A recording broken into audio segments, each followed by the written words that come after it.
수요일 날 요셉이 보디발의 아내 유혹을 받아서 그걸 뿌리쳤다가 이제 누명 쓰고 감옥에 갇히는 그 부분을 마지막에 좀 덜 봤는데 이 부분이 굉장히 중요하니까 우리 같이 좀 보겠습니다. 먼저 보고 40장 보겠습니다. 자, 39장 19절이 이렇게 되어 있습니다. 그의 주인이 자기 아내가 자기에게 이르기를 당신의 종이 내게 이같이 행하였다 하는 말을 듣고 심히 노한지라. 자, 이게 무슨 상황인가 하면은 이제 보디발의 아내가 요셉을 계속해서 끈질기게 유혹했지 않습니까? 그래서 요셉이 그 유혹을 뿌리쳤습니다. 뿌리치고 나갈 때 자기 겉옷을 보디발의 아내의 손에 남겨두게 되었습니다. 뭐 자꾸 붙잡으니까 뿌리치고 나갔다는 말씀이죠. 그런데 이게 이 옷이 이제 모함하는데 결정적인 잘못된 증거가 되는 거죠. 그래서 이 옷 가지고 사람들 다 불러가지고 아무도 없는 곳에서 이 요셉이 나를 유혹하려고 했다. 자, 봐라, 여기 증거가 있다. 이제 이렇게 해서 요셉을 1차적으로 모함하고 자기 이제 남편 보디발이 들어왔을 때 이제 이 증거를 보여주고 집안에 아무도 없을 때 당신의 종 그 요셉이 말이야 나를 유혹하려고 했다. 자, 보라, 이렇게 여기 증거가 있다. 이제 그게 바로 19절입니다. 자, 이 말을 듣고 보디발이 심히 노했습니다. 자, 그리고 20절에 자, 이 내용이 흐름이 이렇습니다. 심히 노한지라 이에 요셉의 주인이 그를 잡아 옥에 가두니 그 옥은 왕의 죄수를 가두는 곳이었더라. 이렇게 됩니다. 자, 이제 우리가 보통 얼핏 보면은 분명히 이거 보디발이 이렇게 한글로 우리가 보여집니다.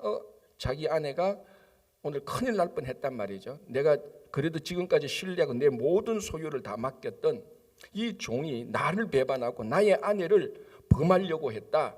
심히 노했다. 그래서 이 요셉을 딱 해서 감옥에 가두었다. 자, 이게 지금 우리가 알고 있는 사실입니다. 그죠? 그리고 이 말도 충분히 맞는데 본문을 가만히 보고 이제 뒤에 나오는 내용들을 보면은 여기에 약간 우리가 성경의 본문을 그대로 보면 약간 퀘스천이 생깁니다. 자, 보십시오. 19절에 듣고 심히 노했다는 것입니다. 자, 어디에 노했을까? 좀 더 깊이 무엇 때문에 화가 났을까? 정말 요셉이 자기 아내를 범했다는 그 사실 때문에 화가 났을까? 자, 퀘스천입니다. 이거일 가능성이 굉장히 많습니다. 자, 그러나 제가 말씀드린 이 보디발이 누굽니까? 대애굽 제국의 바로 왕의 친위대장입니다. 경호대장이에요. 제가 말씀드렸자면 이런 사람은 사람 보는 눈이 정확합니다. 어떤 여자가 정숙한지 안 정숙한지, 이 남자가 쓸만한지 못 쓸만한지 첫눈에 다 하는 거의 99% 관상장의 수준이에요. 그래, 요셉을 첫눈에 알아봤잖아요. 그 히브리 종을 요셉의 첫눈에 알아볼 정도로 사람 보는 눈이 정확합니다. 여러분 한번 생각해 보세요. 어느 애굽의 경호대장이 히브리 소년을 자기 모든 소유를 다 맡겼지 않습니까? 39장 6절에 보면 주인이 그의 소유를 다 요셉의 손에 맡겼단 말이에요. 자, 황제의 경호대장이 저 타국에서 끌려온 노예에게 이 소유를 다 맡긴다? 이거는 경호대장이 친위대장이 바보이거나 맡긴 이 소년이 진실하거나 둘 중에 하나죠. 그런데 이 소년을 바라보고 맡겼단 말이에요. 이 보는 눈이 정확했단 말이에요. 자, 그러면 퀘스천, 자기 아내가 정숙하지 못한 것을 눈치 못 챘을까요? 진짜 눈치 못 챘을 만큼 이렇게 바보였을까?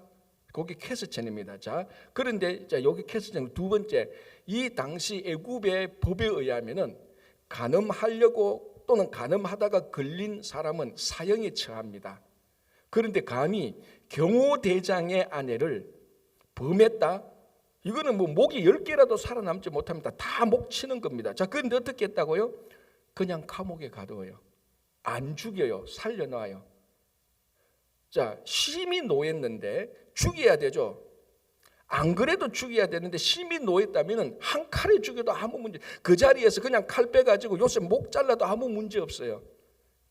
그리고 법대로 하면은 감옥에 있는, 법대로 하면 사형 처하는 데 해야 되는데 지금 어디 있는가 하면은, 자, 여기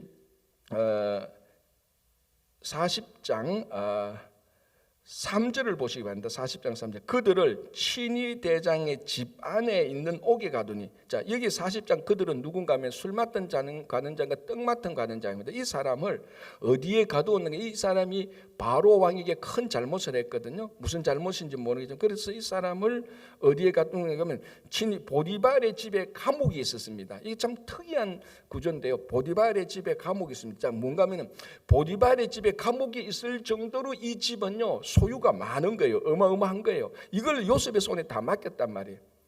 자, 그 집에 술 맡던 가는 장과 떡 맡던 가는 장을 황제에게 바로에게 잘못해서 거기에 가두었다면 국사범 제일 중요한 국사범을 가두는데 요셉을 거기 가두는 거예요. 왜 안 죽이냐는 거죠. 왜 거기에 가두냐는 거죠. 자, 이게 두 번째 질문이고 세 번째 보십시오.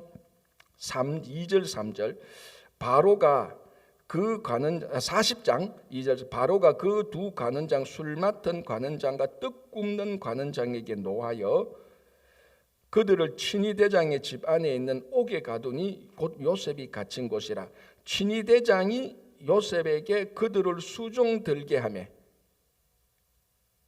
자, 우리가 지금까지 여러분 지금 요셉하고 이제 술 맡던 관원장과 떡 맡던 장이 한 감옥에 같이 있었습니다. 자, 이제 좀 이따 보겠지만은 이 요셉이 그 감옥에서 술 맡은 장과 떡 가는 장을 다 섬기게 됩니다. 누가 섬기게 했죠? 오늘 보면 친위 대장이 섬기라고 했어요. 간수장이 섬기라고 한 거 아니에요. 자, 여러분 이거 보면은 당연히 한 감옥에 그 술 맡던 자는 간자가 그 떡 맡던 가는 장이 오니 간수장이 야 너희 두 사람 섬겨. 그게 지극히 상식인데 본문을 가만히 보면은 간수장이 요셉을 시켜서 술 맡던 가는 자가 떡 맡던 가는 자 섬기라고 한 게 아니고 친위 대장이 직접 나서서 요셉에게 이 두 사람을 섬기라고 말을 했다. 자기 일부러 간섭해서 섬기라고 했단 말이에요. 자, 그럼 술 맡던 가는 자가 떡 맡던 가는 자가 누굽니까? 글자 그대로 왕의 술을 담당하는 사람이고 왕의 떡 이건 요리 담당입니다. 음식 담당입니다. 여러분 아시다시피 고대에서 자기 아내보다 더 신뢰하는 사람에게 술과 떡을 맡깁니다. 왜? 자기 목숨이 이 사람한테 달렸으니까. 그런데 이 두 사람이 애굽 왕에게 뭔가 잘못해서 바로 그 자리에서 파면당하고 이 감옥에 왔다는 겁니다. 그럼 이 두 사람은 누굽니까? 왕의 최측근. 여러분 우리 한국도 그렇고 미국도 그렇고요. 여러분 실제로 한 국가에 국무총리나 장관이 실제 권력자인 경우가 있습니까? 없습니까? 있어요. 그죠? 안 그런 경우도 되게 많아요. 여러분 한국의 장관이 실제적으로 권력이 있습니까? 실제 권력은 장관에게 있습니까? 청와대에 있습니까? 지금은 청와대가 아니겠죠. 용산으로 옮겼지. 실제 권력은요. 왕하고 대통령하고 얼마나 가까우냐에 따라서 권력은 그러니까 가까운 거리에 따라서 권력이 결정되어져요. 그래서 측근이라 그랬지 않습니까? 가장 가까이 있는 사람, 최측근. 그럼 항상 가장 가까이 있는 사람이 실제적인 권력이에요. 그러니까 직위가 높은데도 권력이 없는 사람이 있고 그게 이제 보통 보면은 부통령이나 이제 국무총리나 장관 직위는 굉장히 높던데 실제로 그 국가의 그 권력을 구조를 해부해 보면은 이 장관이고 총리인데 권력은 실제로 많이 떨어져가 있어요. 그런데 이제 미국에서는 따르면 국가 담당 안보 보좌관 비서 직급을 보면은 4급 5급밖에 안 돼요. 그런데 대통령하고 만나는 거 보면 매일 만나. 이 사람이 권력자예요. 이걸 우리 한국말로 무슨 권력자? 이걸 문고리 권력이라 그래요. 대통령실에 문을 열고 문고리를 열고 들어갈 수 있는 사람. 그게 최측근의 문고리 권력. 이런 사람은요. 한국식 옛날에 청와대 그러면 직급은 4급 5급 높아야 3급밖에 안 돼요. 장관이나 총리보다 훨씬 낮아요. 직위는 낮은데 실제적인 권력자예요. 그 사람이 누구냐고? 술 맡은 자는 장, 떡 맡은 가는 장이에요. 직위는 그렇게 높지 않죠. 그러나 황제의 목숨을 쥐락펴락할 수 있는 사람. 그래서 그 국가에서 자기 아내보다 더 믿을 수 있는 사람이 술 맡은 자가 떡 맡은 자. 자, 그런데 이 사람이 잘못해서 감옥에 갇혀서 그런데 아직 판결이 안 났어. 그 다음에 보면은 판결이 아직 안 났죠. 판결 나서 한 사람은 죽고 한 사람은 살지 않습니까? 이 모든 상황을 누가 다 알고 있어요? 보디발이 다 알고 있단 말이에요. 지금 술 맡은 가는 자가 떡 맡은 최고 권력자가 최고 황제 바로의 최측근인 두 사람이 감옥에 갇혔단 말이에요. 그런데 아직 판결이 안 났어. 이 두 사람이 복귀할 수 있는 거예요.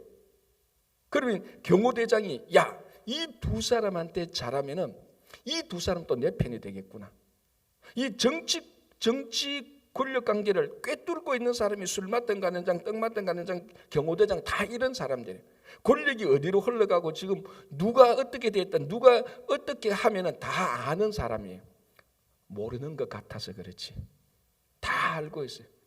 여러분, 사람이 모르는 것 어벙하게 있다고 했어요. 모르는 게 아니에요. 모르는 척 하는 거지. 그걸 사람들이 진짜 모르는 거라고 생각하면 목회도 똑같아. 담임 목사가 모르는 척 하는 거지. 제가 뭘 모르겠어요. 누가 어떻게 돌아가는 다 한다고, 이 경호대장. 그런데 딱 보니까 술 맡던 거나 떡 맡던 거 딱 왔단 말이에요. 친위대장이 누구를 투입시킵니까? 이 두 사람에게 요셉을 투입시켜요. 요셉, 네가 숨겨라. 자, 여기서 우리가 결정적으로 뭘 알 수 있습니까? 보디발이 요셉을 신뢰합니까? 안 합니까? 신뢰하고, 여전히 신뢰하고 있어요. 왜? 자기 아내를 범하려고 했던 사람을 신뢰한다고요? 신뢰 못하죠. 이놈이 내가 진짜 요셉이, 진짜 보디발이 요셉이 자기 아내를 범했다고 100% 확신하면은 이 사람을 술 맡던 가느장, 떡 맡던 가느장에게 너 숨기라고 말할 수 있겠습니까? 안 되죠. 왜? 결정적일 때 한번 배신당했다는 경험이 있는 사람은 이 사람은 끝까지 안 씁니다. 권력이 그렇잖아요. 여러분도 그렇지 않습니까? 내 사람 진짜 믿었는데 마지막에 나를 진짜 뒤통수 치더라. 평생 이 사람 안 써요. 평생 안 씁니다. 왜? 마지막에 결국 배반하니까. 그런데 좀 평소에는 그랬다면 마지막에 진짜 결정적일 때 자기를 도와주는 사람, 자기를 신뢰하는 사람은 가장 중요할 때 이 사람을 씁니다. 그건 뭐 모든 사람이 다 그런 거예요. 마지막에 뒤통수 딱 치는 사람은요, 평생 기억에 남고 평생 안 써요. 그런데 요셉이 지금 우리가 얼핏 보면 그런 사람이지 않습니까? 소유를 다 맡기고 자기 아내를 금했는데 요셉이 진짜 자기 아내를 범했다? 보디발은 평생 이 사람 안 씁니다. 그런데 이 보디발의 오늘 이런 걸 쭉 보면요, 사형도 안 시켰죠. 왕의 국사범 최고로 권력자들이 오는 그 감옥에 넣었죠. 오히려 목숨을 보존했죠. 자기가 진짜 잘 보여야 될 권력자들이 오지 않습니까? 그 사람에게 자기의 마지막 히든 카드를 쓰는 거예요. 그 히든 카드가 누구냐? 자기 아내가 아니고 요셉이었다는 거예요. 그러면은 요셉이 진짜로 보디발의 아내를 범하려고 했다는 것을 안 믿는 거죠. 믿었다면 요셉을, 그 사람 절대로 마지막에 배반당한 사람을 떡 맡은 가느장, 술 맡은 가느장 요셉을 투입시켰는. 그래서 40장 3절에 친위대장이 요셉에게 그들을 수종들게 하며, 이 말이 결정적인 증거입니다. 그래서 보면은, 자, 그러면은 왜 옥에 가뒀냐? 그거 뭐 우리 쉽게 짐작할 수 있죠. 보디발의 아내가 하도 거세니까. 이거 안 하면은 또 증거가 있으니까. 증거가 내가 볼 때는, 보디발이 볼 때는 증거는 아닌 것 같은데 조사할 수 있는 증거는 아니니까 어쩔 수 없이 요셉을 그냥 감옥에 가둔 거예요. 안 죽인 거예요. 적절할 때 빼내려고 했을 수도 있죠. 그런데 마침 최고 권력자의 최첨근이 감옥에 가두니까 잘 됐다. 요셉, 니들 가서 섬겨라. 요셉, 니 내 편 아니냐? 이렇게 하고 있는 거예요. 자, 이런 인간적인 권력을 통하여서 배후에서 누가 작용합니까? 하나님께서 역사하잖아요. 이제 요셉은 진짜로 애굽 왕 바로의 턱 밑까지 요셉이 거기에 딱 가가 있는 거예요. 한 단계만 더 거치면은 이제 요셉이 애굽 왕 바로의 입을 열게 할 수 있는, 바로 이제 98% 고까지 와 있는 거예요. 그런데 진짜 중요한 것은 이 사실을 요셉은 하나도 모르고 있다는 사실입니다. 그렇지 않습니까? 우리가 알지. 우리가 요셉이 지금 이런 시련을 통해서 이렇게 해서 이제 바로 애굽 왕 바로의 턱 앞에 왔구나. 하나님께서 역사하셨구나. 요셉 힘내라. 우리는 할 수 있죠.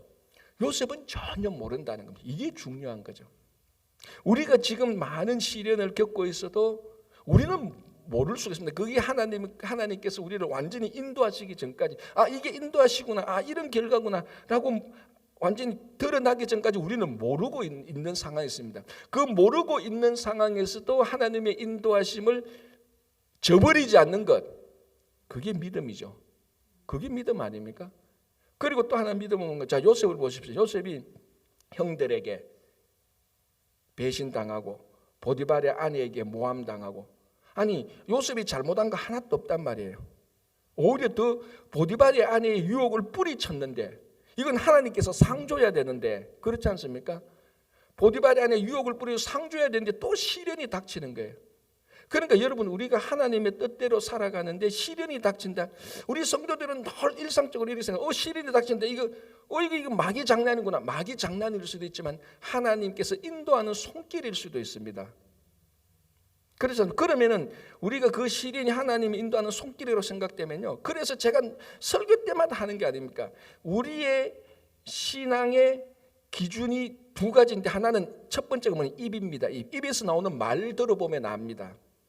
저는요, 아무리 신앙 좋다 그래도 원망하고 불평하는 사람은 저는 좋다고 생각 안 해요. 왜? 그 입에서 보면은, 아니 하나님께서 인도하시는 그 손길이라고 확신한다면은, 여러분 진짜 여러분이 하나님께서 인도하시는 그 손길을 확신한다면 감옥 속에서도 원망 안 하죠. 하나님께서 분명히 더 좋은 일을 주실 거야, 괜찮을 거야, 그렇게 하지 않습니까? 그죠? 그게 첫 번째고, 두 번째는 행실을 보면 압니다. 그러니까요, 이분이 진짜 내가 신앙이 있는지 없는지 내 입과 내 행실을 보면 다 압니다. 심령, 마음 안 봐도 돼요.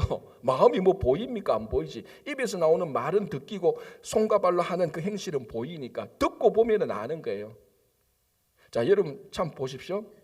지금까지 우리가 뭘 지금 요셉이 계속 이렇게 왔지 않습니까? 진짜 얼마나 억울합니까?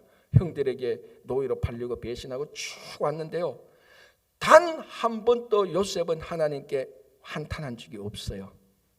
한 번도 없어요. 이제 오늘 본문에 보면은 그냥 이제 술 맞던 간에 나가게 될 때 나를 황제에게 탄원해 주십시오, 내가 잘못한 것을, 그거 한 번 말했지 한 번도 내가 왜 이러냐고 누구 형을 원망하거나 불만하거나 한 번도 없습니다. 많은 성도들이 하나님께서 주신 은혜의 손길을 자기 입으로 다 쏟아내는 경우가 너무 많아요. 자, 이렇게 놓였을 때 요셉이 그냥 감옥에 가두어졌습니다. 그죠? 그러니까 우리가 유혹을 뿌리치고 하나님의 뜻대로 인도하심에 가도 시련이 닥칠 수가 있습니다. 그때 필요한 게 믿음과 인내죠. 믿음. 자, 다시 말씀드리자면 요셉은 지금 애굽 왕 바로의 턱 앞까지 왔다는 걸 모르고 있습니다. 알았더라면 막 싱글벙글했겠죠. 요셉은 몰라도 원망하지 않았어요.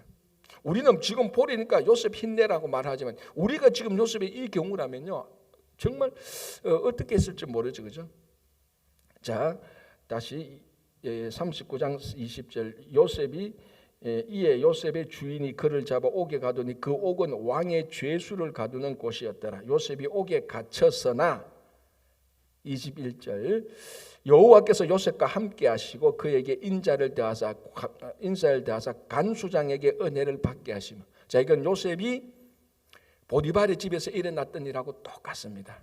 노예로 팔려왔으나 하나님께서 요셉에게 은혜를 더하시고, 요셉에게 은혜를 더한 그걸 보고 보디발에게도 은혜를 더하고 똑같습니다.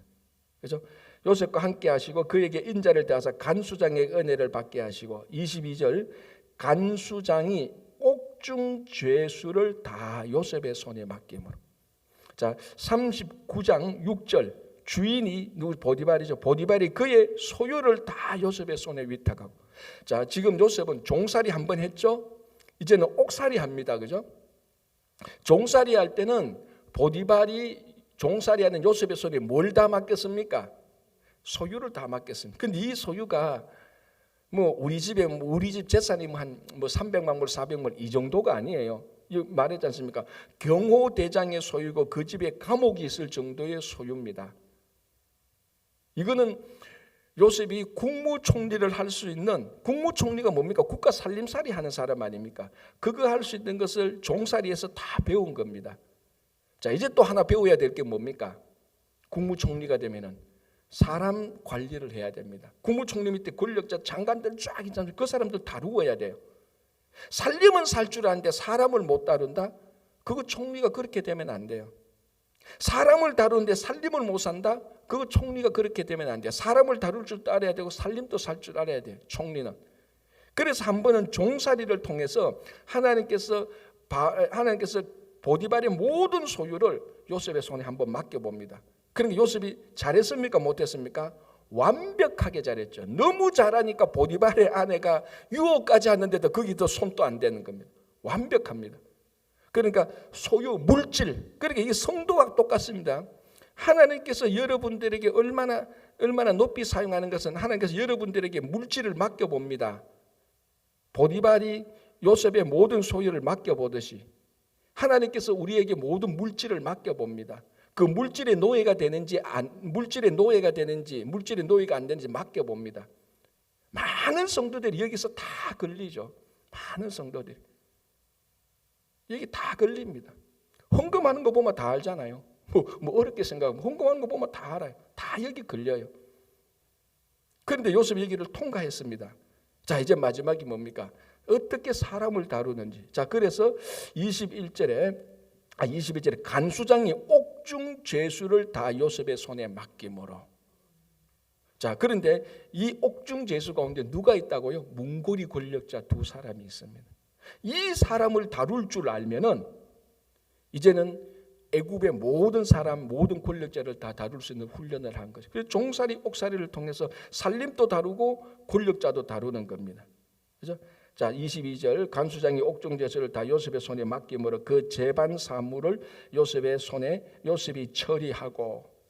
그러니까 여러분이 옥중 죄수를 다룬다는 것은 무슨 훈련입니까? 사람을 다룬다는 건 이게 리더십이죠. 이게 리더십입니다. 구역장이든 선교회장이든 당회원이든 이게 교회를 따지자면 이 사람들은 다 사람을 다루는 성도들을 다루는 겁니다. 구역장은 구역원을 다루는 거지. 다룬다는 게 뭐 이상하게 하는 게 섬기는 거죠. 자, 여기서 요셉이 사람을 다룬다는 것은 섬기는 겁니다. 계속해서 섬기는 겁니다. 이게 리더십이에요. 그래서 하나님께서 우리 교회를 통하여서 다른 교회도 마찬가지 교회를 통해서 리더십에 두는 것은 사람을 다루는, 사람을 섬기는 그 훈련도 시키는 거예요. 그래서 이제 권력자 두 사람을 하나님께서 줘서 요셉에게 마지막으로 리더십 훈련을 시키는 겁니다.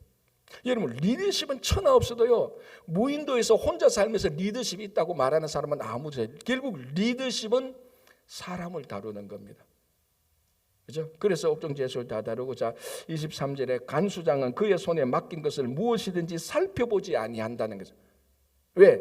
요셉한테 사람 맡겨보니까, 재반 사물을 맡기고 사람을 맡겨보니까 자기가 하는 것보다 더 잘해. 간섭할 필요가 없습니다. 여러분, 우리 리더십 이론에요, 밑에 사람을 시켜서 일을 맡겼는데 80%만 하면은 그냥 놔두라 그래요. 내가 하면은 100% 한데 저 사람이 80% 한다. 그러면 그냥 놔두라는 겁니다. 리더십 이론에. 괜히 20% 더 하려고 네가 그거 관여되면 다른 일, 리더가 진짜 할 일을 못 하는 거예요. 80%만 하면은 그냥 믿고 놔두는 겁니다. 그런데 요셉은 200%, 300% 하는 거예요. 맡겨놓고 간섭할 필요가 없죠. 자기가 하는 것보다 더 잘하니까.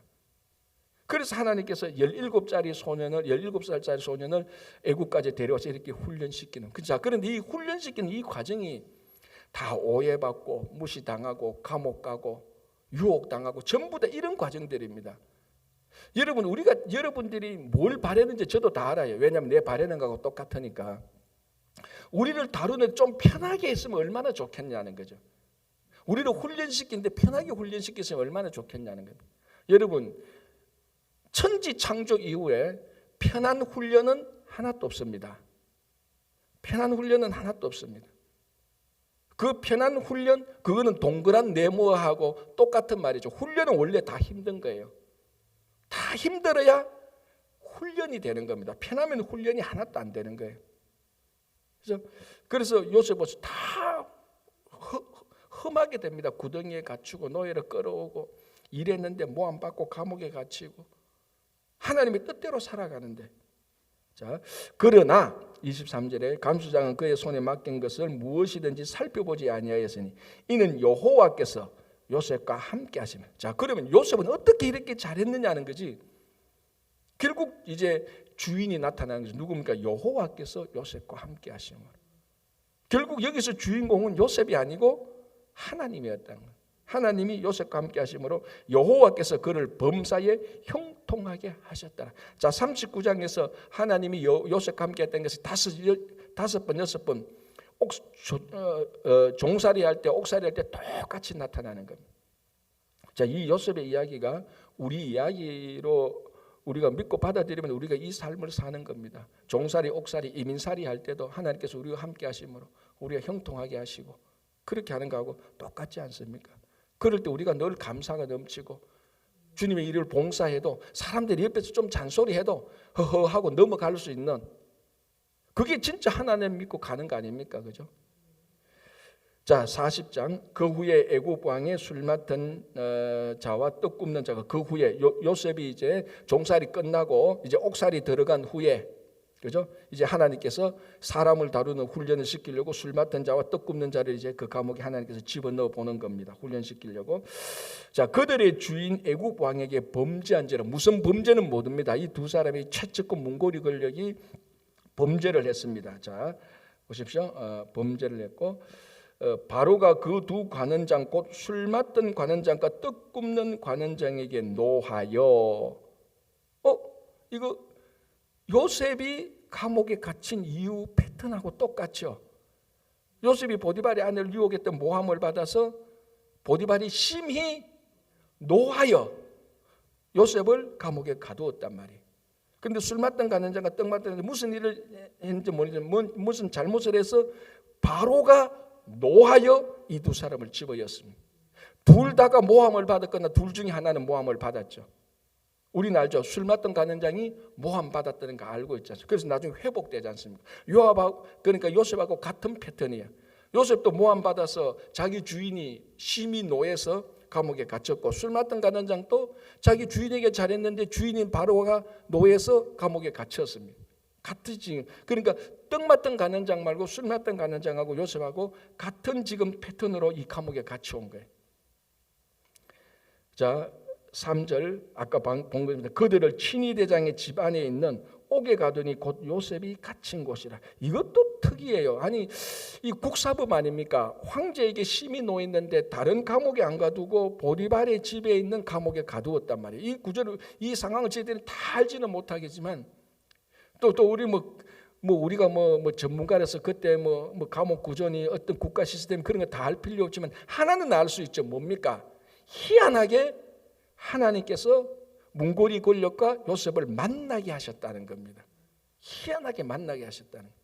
그러니까 여러분, 지금 여러분들이 우리가 만나는 사람이요, 이 사람한테 잘 섬기면 이 사람이 우리를 도와줄 수 있는 겁니다. 자, 그래서 보십시오. 여기에 4절, 친위대장 요셉에게 그들을 수종들게 하며 섬기게 하며, 이게 결정적인 훈련입니다. 훈련. 자, 술 맡던 관원과 떡 맡던 장을 잘 통치하게만가 아니에요. 잘 섬기게 하며. 그래서 요셉이 총무가 되었을 때 국가와 사람들, 백성들을 잘 섬긴 겁니다. 여러분, 결국 리더십이라는 것은, 성도의 신앙의 리더십이라는 것은 결국은 섬김에 있습니다. 결국은 섬깁니다. 물론 그 섬김이 그 밑에 비굴하게 막 아첨하는 거 그런 건 아니에요. 진심으로 이 사람을 섬김에 있습니다. 섬김에. 이게 섬김의 리더십이 어렵습니다. 세상은 그게 안 되지만 신앙은 끊임없이 이 섬김의 리더십으로 가야 됩니다. 그래서 교회 프로그램도 어떻게 하면은 우리가 하나님을 섬기고 성도를 섬길까, 거기에 프로그램을 계속해서 맞추어 가는 거예요. 어떻게 하면 사람과 성도와 이 세상을 섬길까? 어떻게 하면 교회가 더 높아져서 그 사람들을 다스릴까? 그게 아니고.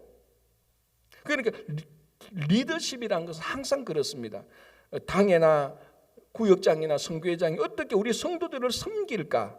어떻게 구역원을 섬길까? 그래서 어떤 사람들은, 이 훈련이 안 된 사람은 완장 하나 차면 이제 권력 행사하는 겁니다. 우리가 흔히 하는 말로. 그게 이 훈련이 안 되는 거예요. 섬기는 훈련이 아니고 세상에 잘못된 리더십을 받아온 겁니다. 그게 이제 교회 오면 이제 그들은 피우는 거죠. 내가 이런 사람인데. 그러면 이제 이 교회 리더는 저 사람인데 완장 잘못 찾구나. 이제 옥판했구나. 그렇게 생각하는 거죠. 결국은 여기서 우리가 교회의 성도의 섬김은, 성도의 리더십은 섬김입니다. 그들을 하는 게 아니고, 그죠? 그래서 여러분들도 앞으로 교회에 좋은 일꾼을 세울 때는요, 교회 저분이 하나님과 성도를 섬기는 사람을 여러분들이 일꾼으로 뽑아줘야 되는 겁니다. 그래야 교회가 더 든든히 나가는 거죠. 그죠? 자, 다시 4절. 친위 대장이 요셉에게 그들을 수종들게 하며 요셉이 그들을 섬겼더라. 이게 리더십의 핵심입니다. 그들이 갇힌 지 여러 날이라 옥에 갇힌 애굽 왕의 술 맡은 자와 떡 굽는 자가 두 사람이 하룻밤에 꿈을 꾸니 각기 그 내용이 다르더라. 자, 또 꿈 얘기가 나옵니다.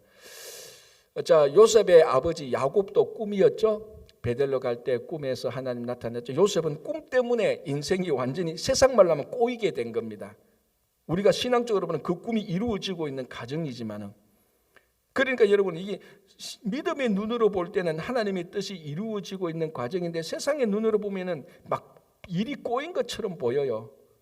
그러니까 어떤 한 일을 볼 때, 교회에서 하나님의 일을 할 때 세상의 눈으로 보면 전부 다 왜 이럴 수밖에 없어요. 그런데 믿음의 눈으로 볼 때는 아니다, 이렇게 가도 이게 하나님의 일이 된다는 것을 믿음의 눈으로, 우리는 지금 그 요셉 이야기를 우리는 지금 그렇게 보고 있는 겁니다. 보이잖아요, 믿음의 눈으로 보니까. 지금 요셉이 일은 다 꼬였어요. 요셉의 꿈 때문에 일 다 꼬였어요. 그런데 이제는 꿈 때문에 요셉의 일이 확 펴지는 겁니다. 이 술 맡던 가는장, 떡 맡던 가는 꿈, 나중에 또 알다시피 누구 꿈? 바로의 꿈. 그러니까 지금 나를 넘어지게 했던 그 일이 나중에는 그 일이 나를 다시 가장 높게 올려 세울 수 있다는 것입니다. 그러니까 이걸 믿음으로 안 보면은 안 되는 거예요. 믿음으로 안 보고 세상 눈으로 똑같이 보면요, 그러니까 교회만큼 한심한 게 없어요. 세상의 눈으로 보면은. 그렇지 않습니까? 세상의 눈으로 보면, 교회 보면 일요일에 저 좋은 날에 골프 치러 안 가고 11시에 맨날 모여가지고 자기끼리 뭐 예배 드리고 점심 하나 먹고 집에 오고 일주일 그 귀한 시간에 세상의 눈으로 보면 다 그렇게 보인단 말이죠. 근데 믿음의 눈으로 보면 그 일주일에 한 번 예배 드리는 걸 통해서 내가 세상의 때를 씻고 또 하나님으로부터 힘을 얻고 가는 것 아닙니까? 그죠? 근데 이 믿음의 눈으로 보면은 요셉의 이 시련이 요셉을 파괴시키는 것이 아니고 요셉을 가장 높게 올라가게 했다는 것을 보이는 겁니다. 그 믿음의 눈을 하나님께서 나와의 관계에 적용시켜 보면은 우리가 지금 어렵고 힘들더라도 포기하지 않을 수 있다는 거죠. 그죠? 자, 이제 마지막으로 하나만 더 보겠습니다. 이 두 사람이 꿈을 꿨는데 내용이 다르더라라는 것입니다. 달랐죠, 우리 알다시피. 그런데 사실은 내용은 다르지만은 같은 의미로 해석이 될 수 있는 겁니다. 자, 그런데 내용이 다르다, 이 말은 우리가 한글 개혁판 앞에 보면 몽조가 다르더라인데 정확히 말하면은 열려서 나오는 해석이 다르더라, 이 말입니다.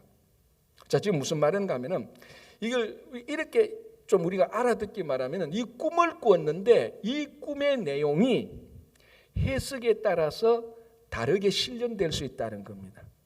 무슨 말인지 알겠습니까?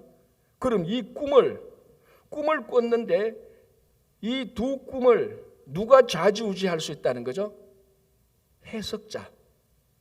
희한한, 그러니까 이 말이 사실은 굉장히 애매한 말인데요, 단순히 내용만 다른 게 아니에요. 해석자에 따라서 이 꿈이 좋은 꿈이 될 수 있고 나쁜 꿈이 될 수 있다는 겁니다. 그래서 이 두 사람의 목숨을 쥐고 있는 사람이 누굽니까? 해석자. 사람으로 보면은 누구? 요셉. 요셉이 어떻게 해석하냐에 따라서 둘 다 죽일 수가 있고 둘 다 살릴 수가 있고 한 명을 살릴 수 있고 한 명 죽일 수 있는 거예요. 그래서 술 맡던 가는 장이 복직되고 난 다음에 요셉이 좋은 거예요. 자, 그럼 해석자는 누굽니까? 사람으로 치면 요셉이지만요. 자, 8절 볼게요. 그들이 그에게 이르되 우리가 꿈을 꾸었으나 이를 해석할 자가 없도다. 요셉이 그들에게 이르되 해석은 하나님께 있지 아니하나이까. 그러니까 이 두 사람이 꿈을 꿨는데 누가 죽이고 살립니까? 하나님이 죽이고 살리는 거예요. 둘 다 살릴 수도 있고 둘 다 죽일 수도 있고 한 명은 죽일 수도 있고 한 명은 살릴 수도 있고. 누구에게 달렸습니까? 해석자 하나님에게 달렸는데 그 해석자 하나님의 정권을 요셉에게 준 거예요. 요셉, 네가 해석해라. 내가 해석한 내용을 알려줄게. 그런데 이 사람들은 그걸 압니까? 배우의 하나님께서 자기들의 꿈을 해석하면 모르는 사람만 보는 거예요. 그래서 요셉이 어떻게 해석하느냐에 따라서 한 명은 죽고 한 명은 사는 거예요. 살았던 사람은 평생 요셉이 자기 생명의 은인이죠. 지금 그래서 이 굽이 그렇게 진행돼요. 그러니까 몽조가 다르다는 것은 하나님께서 누구를 살릴까 죽을까 하나님의 손에 달렸더라. 그게 사람의 손으로 보면 요셉의 손에 달렸더라. 그래서 요셉이 그 술 맞던 장 당신이 복직될 거야. 복직되니까 이 사람은 요셉이 나를 살렸다고 생각할 거예요. 그런데 사실은 하나님이 살린 거죠. 그런데 하나님께서 요셉을 통해서 살려서 평생 술 맞던 간현장은 요셉의 요셉을 은인으로 생각하게 되는 거예요. 자, 그렇게 해서 하나님께서 요셉을 쓰는 겁니다. 요셉을 쓰는 겁니다. 자, 이 요셉의 이야기가 참 드라마틱한데 우리가 더 구체적으로 본문을 구체적으로 훨씬 더 하나님의 세밀한 손길, 한치의 오차도 없이 세밀한 손길. 그런데 세상에 볼 때는 뭐 계속 일이 꼬이는 것 같지만 그 안을 보면은 하나님의 손길을 보면 완벽한. 그래서 죄수에서 한순간에 최고 권력자로 올라가는 그 하나님의 역사를 이제 우리가 또 다음에 또 보도록 하겠습니다. 그래서 오늘 우리가 요 40장 5절까지 보고요. 여러분 우리가 하나님의 인도하심을 따라가도 시련을 당할 수 있습니다. 그런데 그 세상 눈으로 보면요, 늘 원망 불편하고 한탄하고 왜 일이 안 되냐, 교회 일이 왜 이 모양이냐, 전부 다 그거예요. 목회하다 보면 다 그거예요. 그러나 믿음의 눈으로 볼 때는 좀 허술해도 야 그래도 우리가 이 일을 했으니까 하나님의 나라가 이루어지는 거 아니냐, 그거 보는 것과 똑같습니다. 우리 인생도 똑같습니다. 그래서 여러분 오늘 이 요셉의 일을 세상의 눈이 아닌 믿음의 눈으로 보듯이 우리 삶에서 일어나는 하나님의 역사함을 여러분 세상 사람처럼 보지 말고 믿음의 눈으로 보시고 시련과 어려움이 있다 할지라도 포기하지 마시고 원망하지 마시고 감사함으로 계속해서 나가시는 여러분 되시기 바랍니다. 기도하겠습니다. 하나님 아버지